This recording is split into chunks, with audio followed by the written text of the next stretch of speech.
Hey, family. Let me ask you something. Why is it that the strong ones in every room oftentimes are the most loneliest people in their relationships? You know, they are the ones who hold it all together. They pray for everybody, they carry the vision, but secretly they wonder, who's holding me? Well, welcome to Unmute Your Mic podcast. This is the space where the strong ones finally get to feel safe. And I am your coach and your host, Coach Lauren J. And I am so excited to have you here with me because I know if you are listening and if you're here with me, then that tells me you are serious about healing and having healthy relationships, not just impressive ones. So, listen, I'm going to tell you now. Here, we do not avoid the hard conversations, honey. Mm-mm. We unmute them. So let's get into today's episode and unmute our mics. So today, we are talking about part two of our episode. How how did you break trust without cheating? Mm. So last week, if you did not watch part one, I'm gonna give you a quick little snippet that you need to go back and rewatch it because it was really, really good and it builds upon what we're talking about today. So last week we talked about how trust um, doesn't get rebuilt just because you said you're sorry or just because you changed your behaviors but not your patterns. We also talked about last week how trust breaks because I think a lot of times we don't even know like how did we get here? And we broke down the three ways that trust is broken in a relationship that doesn't even involve cheating because oftentimes people think that's the thing. We talked about inconsistency, unreliability, and emotional avoidance. How these three culprits can kill your relationship faster than cheating ever could. So, today in this episode, we're going to be talking and unpacking the 4 steps to repairing trust. So, I hope you're ready to get into it because I'm ready to get into it. So, the first step into repairing trust is full ownership. Now, child, listen, some of us struggle with the full ownership. And oftentimes it's because we're still being very defensive. And anytime you operate in defensiveness, it makes the other person shut down, especially when you know you're wrong. Like you ever met somebody, you were having a conversation with them, whether it was romantic, business, what have you, friendship, and you knew they was lying. And they were gonna hold on to that lie. They was gonna defend that lie. I mean, baby, they was gonna defend that lie to Jesus, okay? And you're like, but I know, like, why are you being so defensive? Or the person who takes the blame, but they make you carry the guilt. Mm, you know those people. They take the blame, but then they want you to carry the guilt of it. Like it's a 50-50. This ain't 50-50, sir, ma'am, sir or ma'am. This ain't 50-50.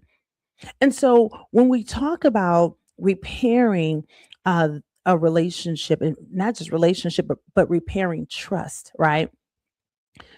We've got to be able to own it. One of the things that I often tell my clients is that anytime we use the word you is a judgment word. You is a guilt word. You is a shame word. I is a ownership.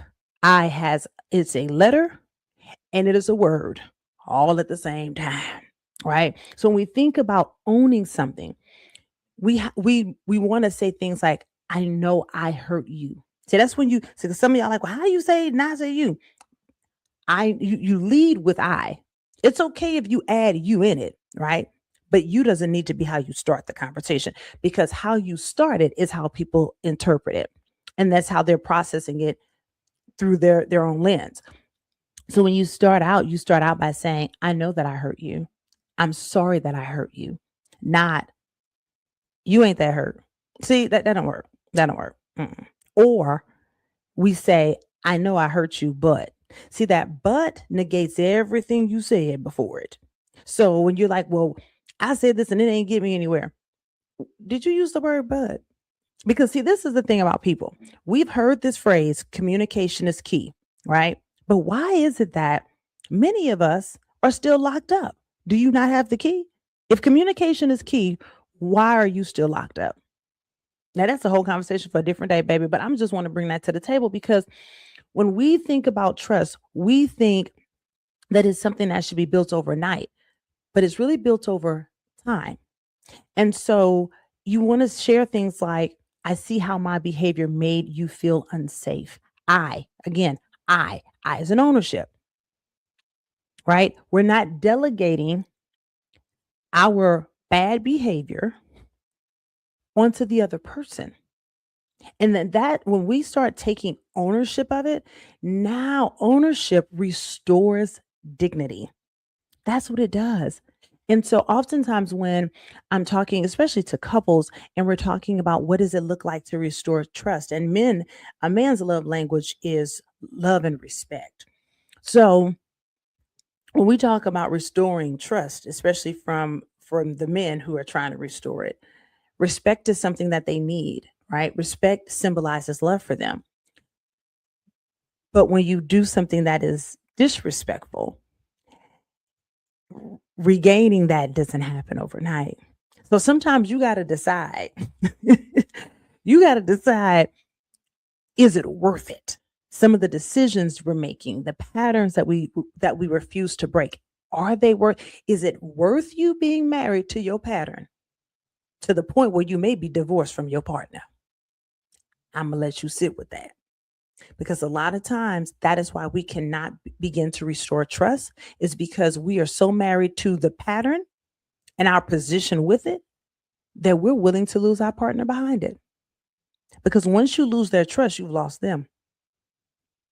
And so that begins when we talk about the road to redeeming and restoring trust, full ownership has to be the first thing that you do. Because if you never take ownership, then we never move anywhere. Step 2, consistency over intensity. Now, listen, some of us like grand gestures. We buying red bottoms, we buying a new house, we buying a new wig.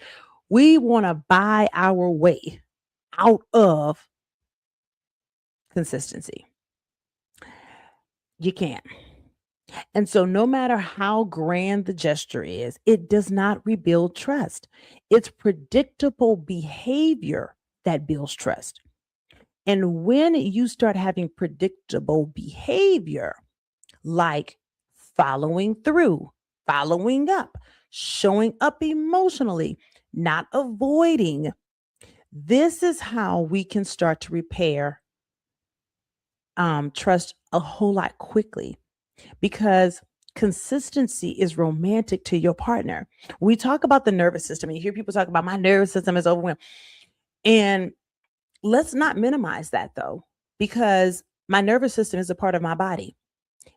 And the way that I respond to you is a part of letting you know what I'm experiencing, whether it's male or female, right? So we don't want to negate that, because that does matter. And so when a person feels like they're in fight or flight or freeze, then their response is going to be that way. And again, which one is more important to you? Being married to that pattern, or in right standing with your partner? And one of the things that I find people struggle with a lot is the consistency, because it takes 21 days to change a habit. And that means you have to really be working at it. And I don't mean like stressfully working at it. I mean making it easy to do, so that way you adopt this as something that you need. One of the things that Atomic Habits talks about, and I love that book, Atomic Habits, is how you are supposed to make the change easier. So the first step in making implementing a new habit is is your ability to make it easy. If you make it too hard, if you got 5 steps and 6 more coming, you're not going to want to do it, because some days you're going to be like, I ain't got time for all that. Right. And then you're going to get off track one day, and then the next day, and then the next day. And then you look up again and you ain't did it in 3 years. Right. So when we talk about changing habits, it has to be something that is with ease, and also something that you have believed in your mind, like you have made yourself believe. You walked into the persuasion that this is going to help me do X. So one of the things that it talks about in Atomic Habits is changing our mindset around the things that bring us comfort. So, prime example, if every time you have a stressful day, you're like, oh, I need a glass of wine, then what's going to happen is every time you have a stressful day and you're trying to change that behavior, your mind and your body going to be like, oh, I need a glass of wine. So, you're going to need to tell yourself that glass of wine is going to give me kidney disease. Smoking that cigarette is going to give me lung cancer. So when you look at the cigarette, it needs to look like lung cancer. When you look at that bottle, it needs to look like kidney disease. When you look at that candy, you need to look at diabetes. So you have to start, because we tell ourselves the good things that happen when we interact in this habit, but they're just as they are good things. What feels good to you doesn't always mean that it's good for you. And so in order to start changing that habit is we have to start believing and not lying to yourself, right? Truly, like, do the research. What does the research say? What does your doctor say? Right? So, like, don't lie to yourself, because that's not going to help. That's kind of how we're here in the first place right now, trying to rebuild trust. So don't lie to you, because if you lie to you, you're going to lie to them. So let's look at the research. What does it say? If you're doing these things, is it not going to affect your body? If you're not doing these things, is it not going to have an effect on your body? So you have to be able to own that. And that's why this ownership, that's why step one ownership is so important. Because if you won't own it, you won't address it. If you don't address it, you won't change it, right? So this is the process that we're walking through. And so when we talk about rebuilding trust and consistency, it's small gestures. Because what's more important to you? Being right about them or with them? That matters. So let's go into step 3. Oh, reassurance with I was struggling with reassurance, honey. Ooh, reassurance is a thing, because people be getting upset. Okay, y'all, you cannot be irritated with the reassurance. Okay, if your partner is needing reassurance, now if you listening or watching me with your partner, just look straight ahead, baby. Don't even look. Don't look left or right. Just look right at the camera. Don't roll your eyes. My ladies, y'all know we roll our eyes a lot. I think we start rolling eyes at about 7 years old or something. I don't know, but we love to roll them eyes. So if your partner is needing reassurance, do not roll your eyes, because your nonverbal cues are just as impactful, hurtful, and important as what comes out your mouth. So when you think about this, us restoring trust, when trust is broken, it takes time to heal that kind of trauma.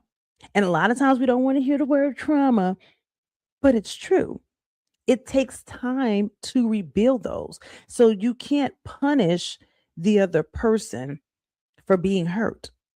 And a lot of times we do that. When you gonna get over it? Why you ain't over it yet? I mean, you ain't over that yet. Like, you don't get to dictate how long it takes for them to heal, because it took you how long to come clean. I know that they just hurt your feelings real quick, but you can't do that. How are you upset with them about how long it takes them to get over a pain you've been hiding for months, for years, for decades? And you want them to get over it overnight? Did you make that decision overnight, or did you make that decision over time? See, that's the difference. And so when we talk about, you know, reassurance, the body needs that, because right now they just got sideswiped. Like they just got slapped and they wasn't even ready for the slap. They were in a boxing match. They didn't even know they was in. If we gonna really keep it a stack. So they're trying to first get their bearings because their body now is like, oh, okay, I can't trust that. Mm. And don't trigger no, please don't trigger some childhood trauma, some stuff that reminds them of their childhood and back in the day and who did. Child, a time shall be had. Now, am I telling you that people cannot get over it? No, people can, but it takes time. So that patience, you're gonna need to get to working on it because you're gonna need to have it. And if you don't want to have to deal with that, then I recommend you don't do what you're doing. That's the only way to avoid it. So, in the moments when your partner needs reassurance, comfort them. Don't um don't create more conflict. Don't criticize them. Comfort them. That's maturity. When you can say to them like, I know that I hurt you. Um I know that this is something that we're still healing through. I know that I've been, working at this, trying to make sure that I send you a message at a certain time or that I'm texting you throughout the day. And I'm not doing this because I feel like I'm demanded to, because love on demand ain't nothing but direct TV, honey. Listen, ain't nobody, nobody's a remote control, but I'm doing this because I care. I realize what I did to put us in this position and to put this separation and this disconnection between us. So however long it takes, whatever that looks like, I am willing to sit here with you in it because I don't get to dictate how you heal from it and how you respond to it. And then just hug them. One of the things that I love to make my couples do is we do this hug called the melting hug. And the melting hug is, and I don't just do it with couples, it's universal.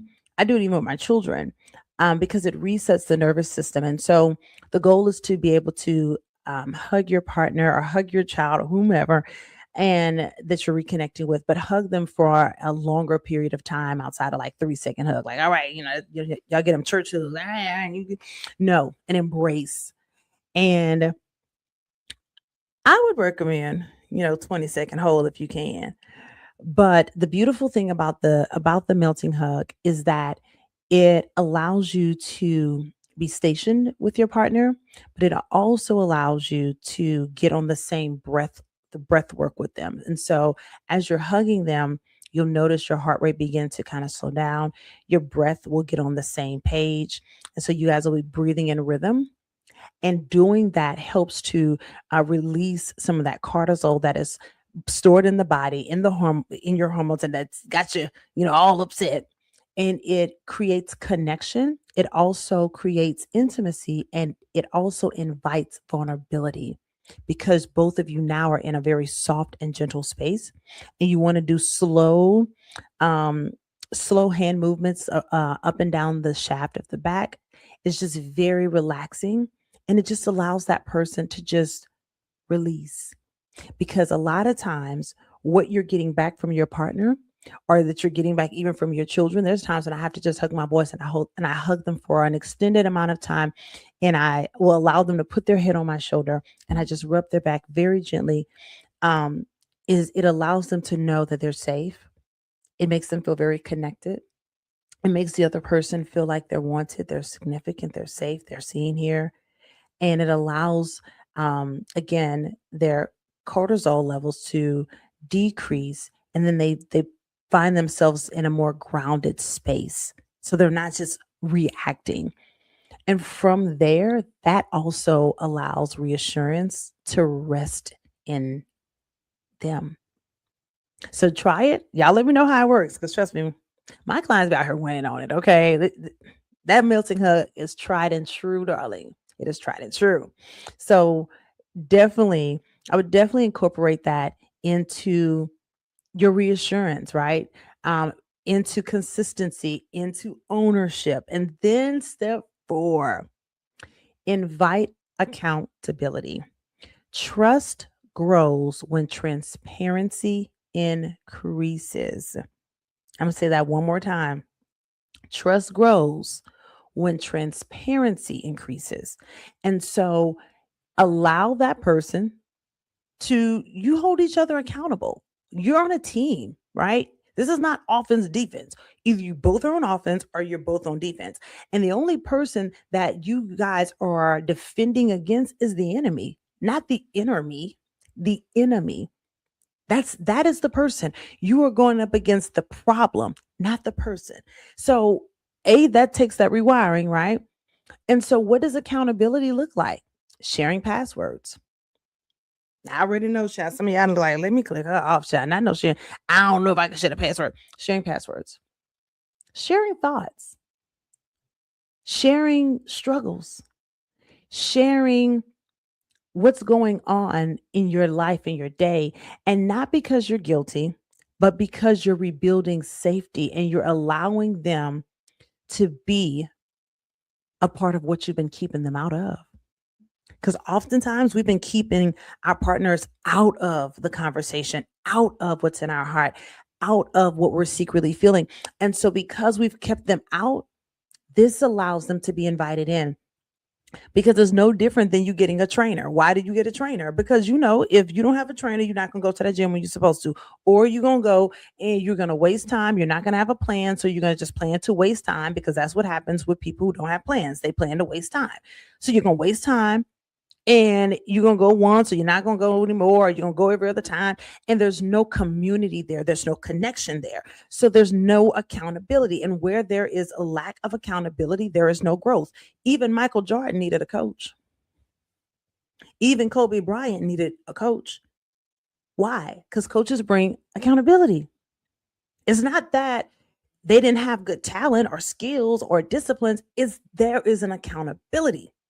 And there's something about being accountable that silences all of the lies that we tell ourselves, that the enemy tries to make us believe. And so whenever you have that accountability, it's no different. Like God, you can count on him, right? When we can account, think about it. If you're doing your budget, is that not accounting for? If you're doing your taxes, is that not accounting for? So you're accounting for all the time. You just don't think about it that way. But when you account for things, now you have a way to see what's anchored and to see what's really happening. And we're not going off of these, made up emotional roller coasters and saying words like you always, you never, which is so far fetched. Right? Because we just have so much anxiety and we're so frustrated by the moment that we're like, you never do this, you never do that, which that is not true. If they never did, then why are you here? Hello. So they must have did something at some point. They couldn't have always been terrible trash. At some point, they had to have been good, even if it was one day when you first met 5 years ago. So when we think about accounting, I love it. I even recommend to my clients, I have them share calendars, because oftentimes the reason we have so much anxiety and worry and concern is because there's not full transparency. So when you share calendars and things are on the calendar, now we're not walking around like Babyface singing, when will I see you again? When will my heart beat again? Like, I just want to know when, because that's what people want to know, especially women. We just want to know when, right? We don't like for you to just pop up stuff on us. So when it's on the calendar, there's full transparency. You know what I'm doing. I know what you're doing. And also for my men who are like, let me tell you one thing. When it's on that calendar, now we have a tracker, because if you cannot measure it, you cannot manage it. So when we're doing X, how are we managing it? Because what happens when people say things like, I see you spending time with this person, and are you doing these other things, but you're not spending time with me? I can go right to my calendar. Google Analytics. Google is free. Okay. That Google Calendar costs you $0.99. And on there, it tracks your time, what's on that calendar, what you're doing, what you're not doing. So then I can go right to the calendar and say, no, because we did this. No, we're averaging about 8 hours a week on said task. So no, we're spending time. We're not going to do this whole, oh, you don't spend time. Because see, when people start throwing that stuff out there, it's because there is a moment in time that they are feeling neglected. And because that moment is very real to them, because people's perception is their reality, there's no tracker, right? So because that is what they're using to track these feelings, and your feelings are not facts, and they can be very fatal if you focus on them. Now you're moving out of feelings. Oh, you will never spend time with me. No, let me go back to the calendar. That's why I love that calendar. That calendar keeps us in the open. It keeps us in the light, and it keeps us very honest. So then when people say this, now you got to come back and be vulnerable. Baby, I'm just overreacting. Because see, that's the truth. You really was just overreacting, right? But instead of saying, I'm overreacting, we like to accuse the other person. Again, that's not building trust, it's breaking it. It's not building it, it's breaking it. And that puts a person back into step one of defensiveness, right? So come with your facts and be honest about where you are. And so that's another cheat code that I give my clients all the time, is have a calendar that you share and put everything on the calendar. And don't get out here acting like, oh, that's just too much. Well, first and foremost, the reason you struggle with time management is because you don't account for your time. Let me gather you quickly. That is why we have a problem in your relationship right now. For those of you that are listening who struggle with time management, the reason you struggle with time management is because you don't have it on the calendar. You don't know what time, you don't know when. You telling people you're going to be there in 10 minutes. And if you put the address in, they actually live 18 minutes away. That is not 10 minutes. You will not be there in 10 minutes. So when you have a proper plan that has measurements, now you can make it last forever. But when we're talking about rebuilding trust, you got to remember, rebuilding trust means that at some point there was a lie there, or there was disconnect. So in order to rebuild it, you have to rebuild it with truth. Well, what does measuring do? It rebuilds it with truth, because that calendar not gonna lie. I love a good Google Calendar invite, because I see when you accepted it, the notifications was on your calendar invite, the instructions were on your calendar invite. So I don't want to hear you didn't know. It's giving absolutely not. I don't want to hear we don't spend time, ma'am, because no, that man spent time with you. Y'all did this, and this over the last 3 weeks. The reason you don't remember is because you're mad today. But you being mad today doesn't mean yesterday meant nothing. So I don't know who this is for, because this was not in my notes. So this is clearly for somebody who listened to this podcast. So y'all let me know in the chat if this is helping you, or in the comments. Let me know if this is helping you, because it is definitely for somebody. But this is a real thing, and we take these things for granted. But I mean, you have a calendar at work. You know what time to show up there. So then, if you know what time to show up there, then why are you acting like you can't do it at home? That doesn't make sense. That math isn't mathing to me. Because if you didn't know what time to get to work, would you get there? I mean, what would that look like? I mean, what would that look like? So you have to have time. And so if that's a thing for you, I'm telling you, that is one of the most beautiful things. One of the things that men love about sharing calendars with their partners, my clients in particular, is because now their partner knows, and that person can now be mindful of them. Because, women, we do 99 tasks at one time. That is not normal.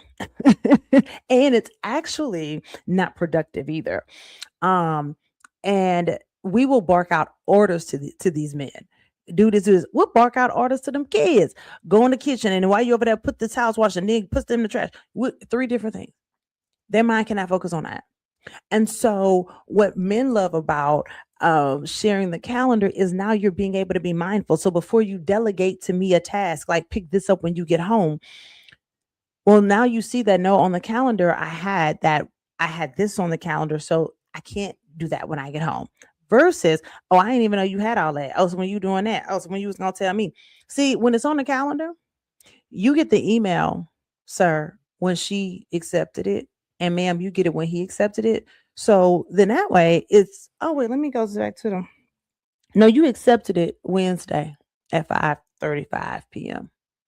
You just forgot. Is your notifications on your phone? Because see, that's accountability. Accountability. When you get to accounting, you do that, because I'm a math girl. I'm a numbers girl. I love it. If the math ain't mathing, I can't get past it. Oh, I have to understand because it's not mathing. So, but when the math is mathing, ain't nothing to say. Because a pair of lips will tell you anything. Numbers won't. 2 plus 2 gonna always be 4. 2 times 2 gonna always be 4. 1 plus 3 gonna always be 4. The numbers don't lie.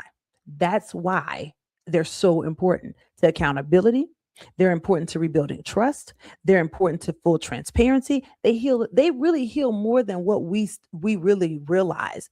And interesting enough, time is a non-refundable investment. You can't get that time back. So where you spend your time is where your treasures lie. So if your treasures lie with your partner, you can look at the calendar, you can map out and see, okay, how many hours am I spending with the person? And the reason that's so important, especially for my high achievers, my overworkers, overextended, we are addicted to work.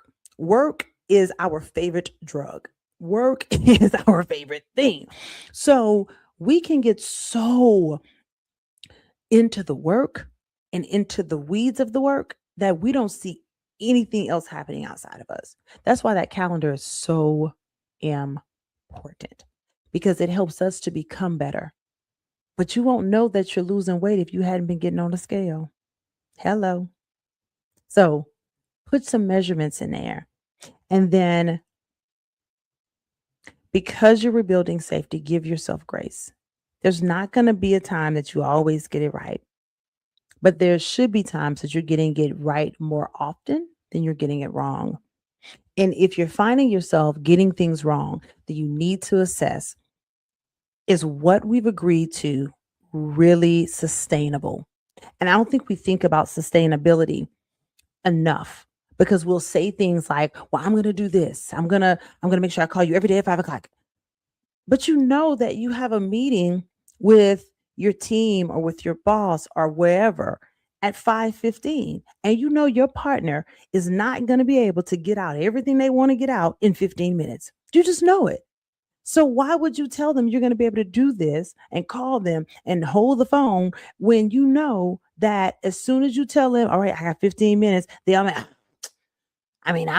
feel rushed. So now they feel like, oh, you just pencil me in your little 15 minutes. They like, I'm telling you, people will take that so many different ways. So it's best to understand who you're serving.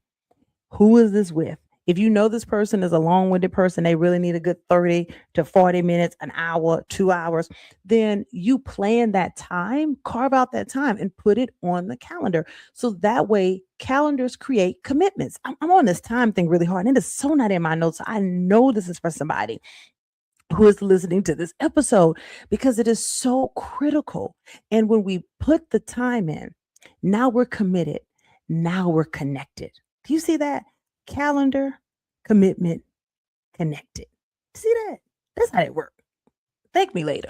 Okay. Thank me later and pay me later. How about that? Because I just saved some of y'all a divorce. I know I done saved y'all at least $15,000 just off of that right there. So I just want to remind you, man, trust ultimately it reflects your faithfulness. And faithfulness is fruit. And you can't fake it. You have to cultivate it. And when you let God deal with your pride, your selfishness, your partner's the feel of the differences, then you can now really begin to um, reconnect. But sometimes we're trying to do a God thing in a human body. And I shared last week, go back and listen, that anytime we are trying to do a God thing in a human body using human effort, you will always feel guilt because it's heavy. What God carries is too heavy for you. We know you can lift 300 pounds and that's beautiful. But trust me, you can't lift what God lift. You can't lift that trauma up off that woman. You can't lift that trauma up off that man. You can't lift that trauma off them kids. You can't lift that trauma off them coworkers. You know why? Because you didn't even place it there. How can you heal what you didn't break? You can't heal what you didn't break, but you can own what you've done to bring to it. You can't heal what you didn't break, but you can own what you've brought to it. So, as any great coach does, before we close, I'm going to give you something that I want you to really sit with. And I want you to think about this. Where in your relationship have your words said one thing, but your patterns said another? Where in your relationship have your words said one thing, your mouth say one thing? That's what my mama says. Your mouth say one thing, but your actions say another. So where is it that you're saying one things, but the patterns are saying a completely different story? And I don't want you to shame yourself. I want you to be aware of it, be able to identify where is it showing up. Because when you're honest with you, then you can begin to heal that area with God first and experience that healing walking it out with your partner. And so I want you to really sit with that. And I want you to be honest because trust doesn't rebuild with promises. Because, see, when you start giving people promises that you can't live up to, you're going to keep yourself in a cycle and a lot of pain and a lot of bad patterns. And again, is it more important to you to be married to those patterns or married to your partner? Because it's expensive. But and don't forget about consistency. It rebuilds with consistency. So this week, instead of you asking your partner, do you trust me? I want you to, or even asking yourself, do they trust me? Either one. I want you to ask yourself, am I showing up in a way that makes trust easy? And then I want you to ask the other person, whether it's work, whether it's your husband, your wife, a friend, mentor, whomever. Make sure that you ask somebody who gonna tell you the truth. Let me tell you. Don't actually. Matter of fact, ask your kids. They really gonna tell you the truth. Okay. As long as you make them feel safe, let them know that they ain't gonna be punished afterwards.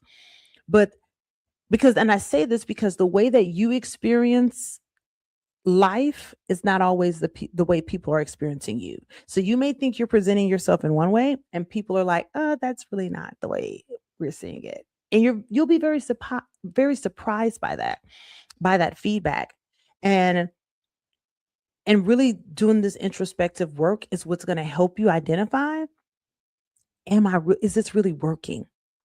Am I making it easier for people to trust me? And if not, what needs to change? What pattern do I need to break up with and let go?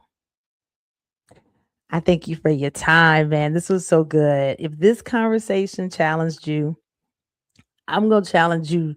Don't just listen to it, apply it. Apply it to your life. Nothing changes until you change it. And if this really, really helps you out, I want you to subscribe. Hit the button. Make sure you subscribe or follow wherever you are listening to this episode, and then share this with someone you love. They're going to thank you later. And one last thing before I close out, I have a special invitation that I want to invite all of my strong women who are strong but tired because you carry too much. I have a masterclass that is going to help you finally release the weight of what you've been carrying. So if you know you tired, you already complaining, you ready to be done, you over it. Listen, you don't have to be over it. Just click the link below and sign up for the masterclass. I'll be teaching it. It's going to be a phenomenal time. If you were blessed just by the gems that I shared in this episode, imagine what it's like to be in a masterclass with me. I mean, it's amazing. And I'm not saying it because it's me. I mean, it just is. So the link is below. Click the link. I'm going to see you there. And until next time, don't forget to unmute what matters on purpose. See you next week.